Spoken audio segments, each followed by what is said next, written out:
All right, everyone, we are going to dive into the fun together and we're going to talk about motivated behavior. What drives us to do the positive and negative things that we do in this world, and how might we use what we know about motivated behavior to make changes in our lives to ensure that we're doing the best possible behaviors to help us meet all of the important goals and plans that we have for ourselves. We're going to take a look at a bunch of different concepts related to motivated behavior. And we're also going to look at some theories that seek to explain why particular instances of motivated behavior occur. So, what is motivation? Motivation refers to our need or desire that energizes our behavior and directs it toward a goal. So, perhaps you have an intrinsic need or an extrinsic desire to get straight A's, and that energizes you to study on a regular basis so that you can meet that goal of getting straight A's. That's a school related example, but there are plenty of real life related examples as well. If you're interested in a fascinating story of motivation, highly encourage you to check out the 7-minute Dateline that's listed in the upper corner of your slide there. It's basically about a man's motivated behavior to survive, and it's really inspirational and crazy. Let's now talk about some key terms that seek to explain different instances of motivated behavior. And here, as you're following along in your interactive notebook, go ahead and get down the definition of the particular term that we're looking at together. And then in the apply area, you can put the example that I have here listed in the slides, or if you'd like to think of your own example, that's fantastic as well. But that'll be our goal for these upcoming terms. And again, big picture, these seek to explain different instances of our motivated behavior. So the first is this term instinct, which you've heard plenty of times across science classes. But an instinct is basically a behavior that's literally genetically programmed into an entire species, like salmon's instinct to swim upstream. So instinctual behavior is completely hardwired, it's completely nature-based, and that explains some of those biological urges that we have that would look at our motivated behavior. There's another example here with birds for you. Probably more relatable in your everyday life would be this term incentive. So, how do incentives impact our motivated behavior? Incentives are any stimuli in the environment, both positive or negative, that motivate you or drive you to do some sort of behavior. We sometimes say that incentives pull us to behave in certain ways, as opposed to some of those biological drives where we literally feel urges from within ourselves to do particular behavior. So this would be kind of an external vocabulary term that pulls you toward it. So for instance, if you're offered money to get good grades, then that money is serving as an incentive for you to perform that behavior. Let's talk about intrinsic versus extrinsic motivation. So, intrinsic motivation means that you're performing a task or completing a behavior simply for the personal satisfaction of doing so. So, if you have a job someday and you love that job and you get a great feeling of personal satisfaction and fulfillment from that job, then you're intrinsically motivated for that job.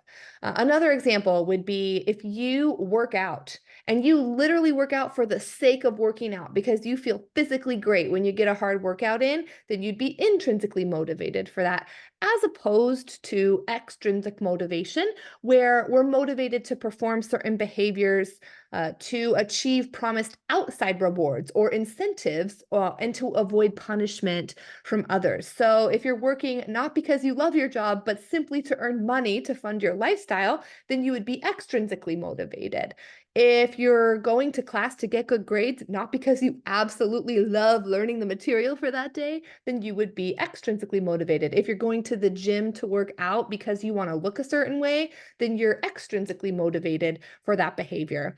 And so, if you think about your own personal life, there are lots of behaviors that we do because we're both intrinsically and extrinsically motivated to do them. If we're thinking about your favorite classes at school, you're likely extrinsically motivated to get good grades in those classes, but you also might genuinely enjoy what you're learning. And same thing with working out. You might work out because it feels amazingly good intrinsically to do that.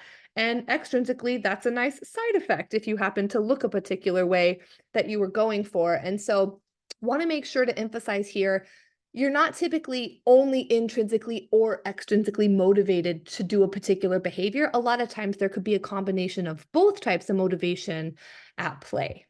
Okay, so here's another visual for you just to give you a couple more examples of intrinsic versus extrinsic motivation. Feel free to just contemplate some of these and list any of these that you'd like to in your interactive notebook as well. All right. Let's talk a little bit more about extrinsic rewards. And we're going to talk here about something called the over-justification effect. This is where you get a reward for doing something that was already intrinsically rewarding for you to do, meaning someone comes along and extrinsically rewards you for something that you already liked to do in the first place. There were some really cool studies a few years back where kids were given opportunities to play with some toys, and these kids really just intrinsically enjoyed playing with these toys. They liked to do it. Then the researchers gave the children rewards for playing with the toys. And you might think that if the kids were rewarded for playing with the toys, it would cause them to like the toys even more. But actually, the opposite occurred. Once kids were rewarded for playing with the toys that they had already liked to play with, they actually became less interested in the toy and they didn't want to do the toy as much because now they felt like they had to do it in order to earn an extrinsic reward from a grown-up. So just something to think about in terms of how your own behavior might be motivated by that over-justification effect. And especially as a parent, as you set up reward systems for your kids someday, these are really good things to keep in mind. Okay, let's talk about self-efficacy. So self-efficacy is a term coined by Albert Bandura, and your self-efficacy is your belief in your ability to complete a task or solve a problem. Self-efficacy is linked to self-concept and self-esteem. So to the extent that I believe in my ability to get something done successfully, I have high self-efficacy. If I doubt myself and I don't think that I'm capable of doing something, then I have low self-efficacy, and individuals' level of self-efficacy is linked to motivation. They've done correlational studies that show the higher your self-efficacy, the more motivated you are to do anything in life, and to particularly do behavior that's linked to what you're trying to accomplish in a particular situation. If you think you can do it, you're super motivated to try to do it. And if you don't think you can do it, you're less likely to be motivated to try to do it. So if a person believes they're a brilliant scientist and can complete any scientific experiment, they have high self-efficacy in science because they believe in their competency to perform a future experiment. Achievement motivation. So you probably know people in your lives that are super achievement motivated. They're overachievers, let's say. Some of you even might identify that way. I know I identify that way myself, whether I like it or not. And achievement motivation is an individual's need to meet realistic goals, receive feedback, and experience a sense of accomplishment. You just love to achieve things, whether it's in school or on your sports teams or with your friends or in internships or externships or whatever it is that you're doing.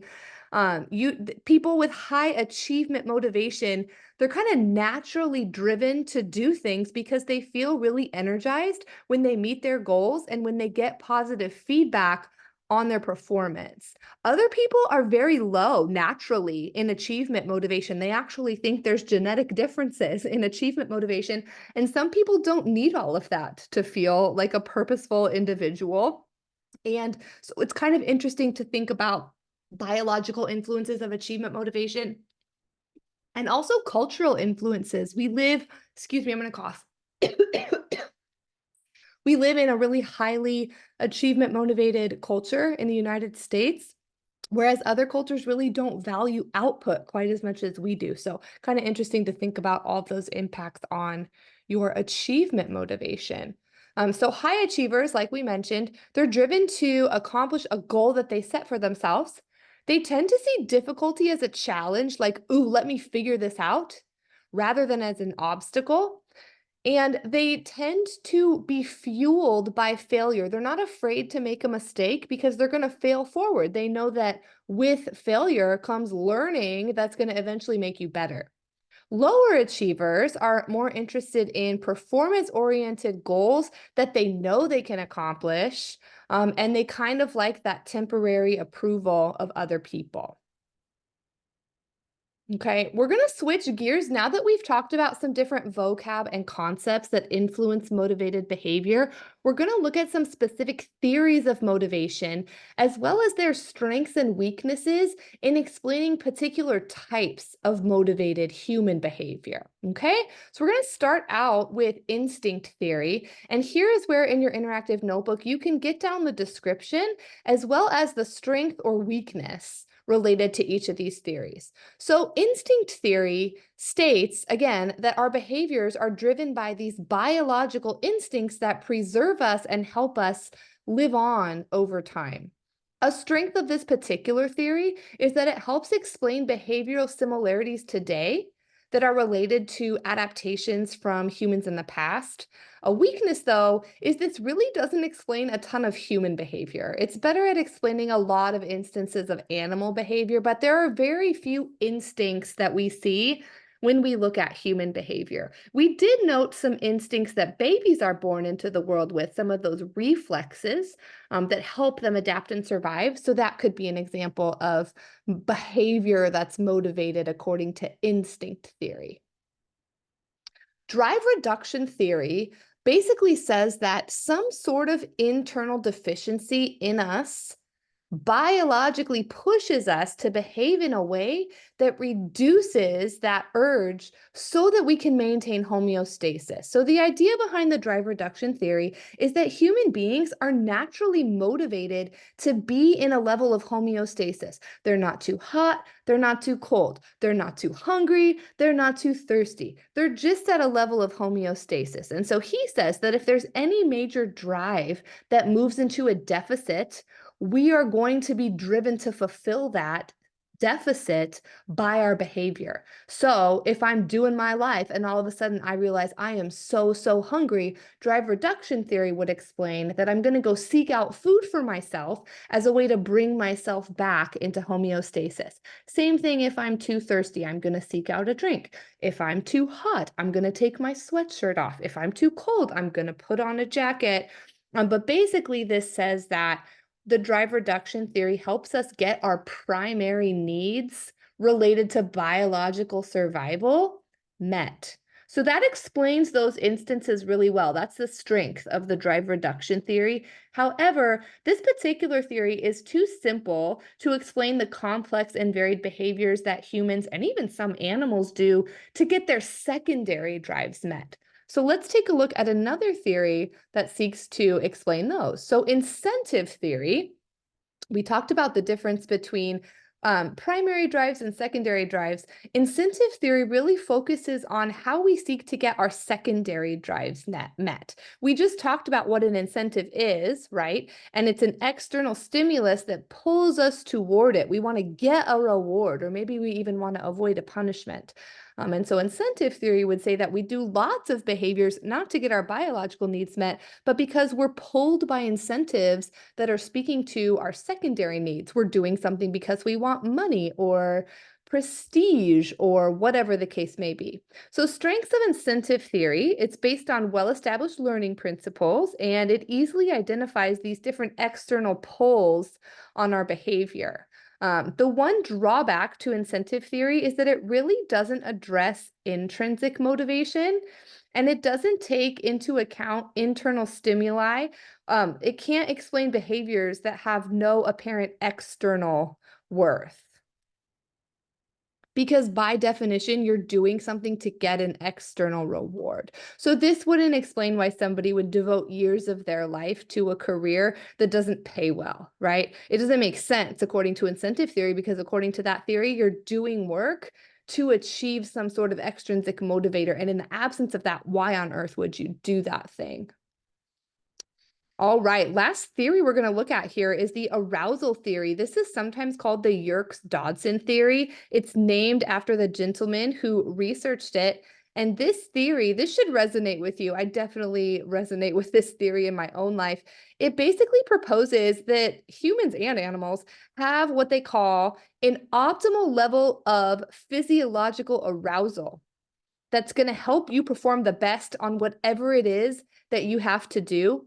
And that optimum level of arousal is typically medium, but it changes based on the complexity of the task that you're asked to do. So if you take a look at the graph in the upper right-hand corner there, you'll see performance quality going from low to high vertically, and you'll see your level of physiological arousal, how stressed out you are, let's say, going horizontally across the bottom. And basically, this says that the more physiologically aroused you are, the better your performance is going to be up until you reach that optimal level of performance. At that point, if you continue to become more stressed out and physiologically aroused, your performance is actually going to decrease because you're too stressed out to actually perform what you need to do well. Okay. So for instance, if I am going to take a test in AP psychology, it makes sense that I would feel a little bit anxious and stressed out about that. That's my body energizing itself to think critically and interpret questions and demonstrate my responses. If I'm not aroused enough, I'm probably not going to care enough to do a good job. Or if I'm so overly stressed out and worked up, I might do a terrible job demonstrating my knowledge on the test, even if I know the material. That would be an example of the Yerkes-Dodson theory in play. Okay, this explains physiological arousal needed for specific tasks, but it doesn't necessarily explain our motivation for more complex tasks. All right, let's take a look at one more really important thing in the field of motivation. We're going to look at Maslow's hierarchy of needs. So Maslow is famous for talking about the fact that we have various levels of needs, including lower level physiological and safety needs, and higher level social esteem and actualization needs. And he talked about how these needs exist basically in a pyramid, and you have to get your most basic needs met in life before you can actually focus on needs and wants that come beyond that. So we're going to look at a visual of that in just a second. But the strengths of this particular hierarchy is that it works well on an intuitive level. It recognizes that we have both physiological and psychological needs, and it also recognizes the importance of the environment that we're growing up within on our overall development and motivation. There is a weakness, which is a lack of empirical support. There's some evidence that people can skip to advanced levels in his hierarchy, even if their lower needs aren't met. So it's not a perfect theory, but it does do a really nice job of helping us visualize the different types of needs that are present in the world and how, whether those needs are met or not, influence our motivated behavior. Okay. Let's look one more time in more detail at the Yerkes-Dodson law and arousal theory. So again, this suggests that elevated arousal levels can improve your performance up to a certain point, like I mentioned. But at that point, if arousal becomes too excessive, performance diminishes. They might ask you about the original study that was conducted by Yerkes and Dodson that showed that. So I just wanted to include that in a slide here for you to check out on your own time. They did a study with rats and shocks, basically, that supported their claim in that regard. We're going to talk more about the Yerkes-Dodson law, and we're going to apply it to multiple different examples in your life when we get together in class next time. But I do want you to see a little bit more detailed breakdown of this particular theory. as it applies to the example I gave you in terms of experiencing test anxiety. So take 1 or 2 minutes to digest this for yourself, and we'll dive back into this together in class next time, and we'll apply it both to test anxiety and other areas of your life where you're asked to perform. Okay, and then to end up this brief section, I wanted to show you a visual of Maslow's hierarchy of needs, along with multiple examples of what individual needs within each category look like. So for the last page in your interactive notebook, go ahead and take a couple minutes to digest this visual of Maslow's hierarchy, taking into account the specific examples of these different types of needs that you see here.